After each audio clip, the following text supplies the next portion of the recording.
दोस्तों, एक महिला ने अपने जन्मदिन पर 5,000 रुपए खर्च करके फेसलिफ्ट कराई। घर लौटते समय वह एक साड़ी की दुकान पर रुकी और दुकान से जाते समय उसने युवा दुकानदार से पूछा, भाई साहब क्या आप मेरी एज बता सकते हैं? दुकानदार बोला, मैडम आपकी एज लगभग 30 साल होगी। महिला ने कहा, नहीं, मैं वास्तव में 40 साल की हूँ। इसके बाद महिला एक रेस्टोरेंट में गई और उसने वेटर से भी वही सेम प्रश्न पूछा। वेटर बोला, आप लगभग 35 साल की होंगी। महिला ने मुस्कुराते हुए कहा, नहीं, मैं 40 की हूँ। महिला जब बस स्टॉप पर गई तो उसे एक बूढ़े अंकल दिखे। उसने अंकल से भी वही सेम प्रश्न पूछा। अंकल ने महिला के सामने एक शर्त रखी। उन्होंने कहा कि यदि मैंने आपकी सही एज बता दी तो आपको मुझे 400 रुपए देने पड़ेंगे और यदि मैंने गलत बताया तो मैं आपको 400 रुपए दूंगा। महिला ने सोचा मौका अच्छा है, उसने शर्त मान ली। अंकल ने कहा, आपकी एज 40 साल है। महिला ने हैरानी में पूछा, लेकिन आपने मेरी सही एज कैसे बता दी? अंकल बोले, मैडम पैसे निकालो, मैं तो उस रेस्टोरेंट से ही आपका पीछा कर रहा था।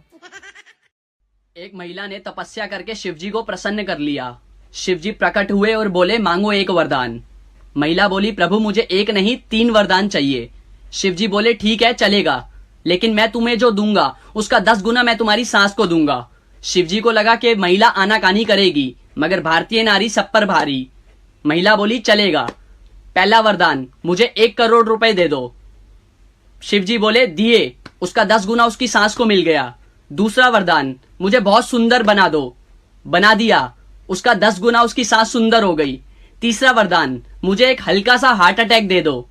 उसकी सास को उसका 10 गुना तगड़े वाला हार्ट अटैक आया और सांस चल बसी और सारा का सारा धन बहुरानी का हो गया। तब से शिवजी त्रिशूल लेके उस आदमी को ढूंढ रहे हैं जिसने कहा था कि औरतों के पास दिमाग नहीं होता।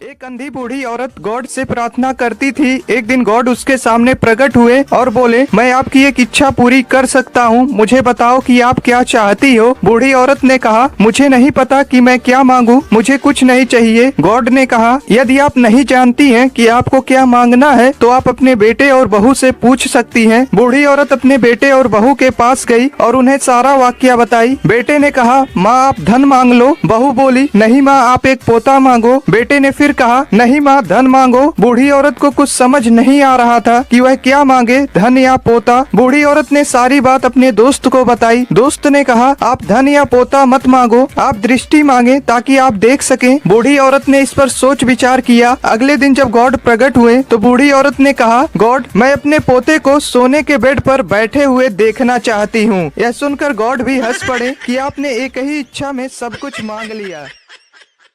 एक बूढ़ी औरत 2 लाख रुपए जमा करने बैंक जाती है। मैनेजर ने बुढ़िया से पूछा, इतने पैसे आपके पास कहाँ से आए? बुढ़िया बोली, मैं शर्त लगाती हूँ कि आपको भी शर्त लगानी है। मैनेजर बोला, नहीं। बुढ़िया ने कहा, वैसे भी आप मुझसे शर्त नहीं जीतेंगे। मैनेजर को गुस्सा आया और वह शर्त लगाने के लिए तैयार हो गया। बुढ़िया बोली, शर्त यह है कि कल सुबह 10 बजे मैं आपको 2 थप्पड़ मारूंगी और आपका पूरा शरीर हरा हो जाएगा। अगर ऐसा नहीं हुआ तो मैं आपको 10,000 दूंगी और यदि ऐसा हो गया तो आप मुझे 10,000 रुपए देंगे। मैनेजर सोचा, ऐसा संभव थोड़ी है। उसने शर्त मान ली। अगले दिन बुढ़िया अपने वकील के साथ बैंक पहुंची और शर्त के अनुसार उसने मैनेजर को जोर से 2 थप्पड़ मारे। इतने में वकील दीवार से सिर पीटने लगा। मैनेजर ने बुढ़िया से पूछा, ये आपके वकील को क्या हो गया? बुढ़िया मुस्कुराते हुए बोली, मैंने इससे 20,000 रुपए की शर्त लगाई थी कि आज सुबह ठीक 10 बजे मैं बैंक के मैनेजर को 2 थप्पड़ मारूंगी।